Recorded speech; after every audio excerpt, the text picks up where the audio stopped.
Are you interested in making fun, funky, stylized trees in Blender? I'll show you a nice way to do it. Let's go. Cool, so let's start with this guy and jump straight into modeling. So to make the tree, we need to start with the trunk, and I made a simple curve to start. And I wanted it to look a bit funky from all sides in the beginning. Basically adjusting the points until I like it. I make sure to reduce the resolution before I bake the final mesh. The next thing is the leaf. And for that I add a spline curve with 3 points. And I scale up the middle point and down the 2 endpoints, holding down Alt and S. Now I'll be taking the upper point and putting it up along the tree trunk. And with this general leaf, I'm gonna place it all over the tree trunk on the 4 sides. At first placing it equally and then now offsetting it so that we have a nice uneven distribution. And my aim is that we have a unique profile for this tree when you look at it from all 4 sides. And in a way we work a bit against this kind of symmetrical beginning, but hopefully getting towards some real character in the tree.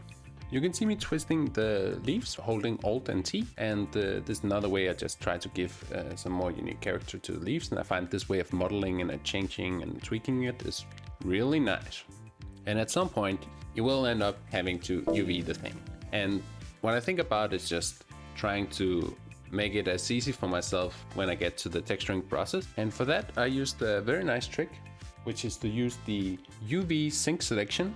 Now this enables me to pick a point on a leaf, and with the soft selection scaled all the way to the max, I can then grab the UV shell of the leaf and drag it to the spot I want. And the placement of the UV shells matter here. I'm making sure that the UVs of the top leaves are at the top and the bottom leaves are at the bottom. And this is just to make it easy for me to make a gradient on the leaves, especially later on when I'm gonna get to. And for that I wanted a kind of subtle gradient going from the top to the bottom, as well as a bit of color variation on each leaf, and a little bit of rimline on the edges, just to kind of separate the leaves a little bit apart. So this also kind of gives a little bit of more attention to the leaves and pulls it a little bit more into a kind of League of Legends style of texturing. And with the rims added, I go into adding a bit of the darker spots, and for that I go into the shaded mode, and based off the lighting I can kind of see whether the tone should be a little bit darker to get out the way I want it. And I make sure to also add a bit of blue color variation, so just to make sure it doesn't look too flat. And it's kind of just about giving it some organic wear and tear. And this is really something that I just go in and hand paint. I don't feel like I can find that using geometry nodes or any sort of thing like that. So this really feels like handcrafted, and that's what I'm going for.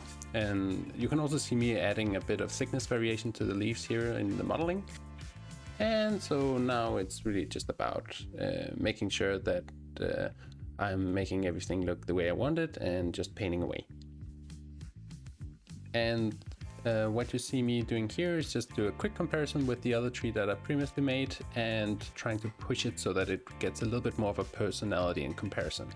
And after this we just have a nice tree ready to go.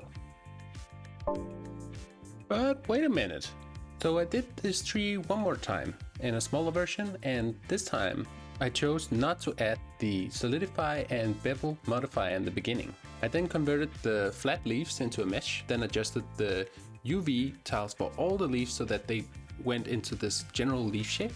I could then select the 2 points at each end and use those to make a vertex group, and after that apply a very high value to the tips.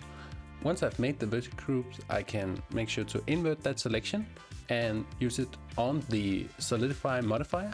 That will create the thickness in the middle and the thinness of the leaves towards the end. And adding the bevel modifier after this and applying it then gave me some really great UVs to start with, and so we're even better off the second round. It can always pay out to repeat the process and keep optimizing. That's all for me. Have a great one out there.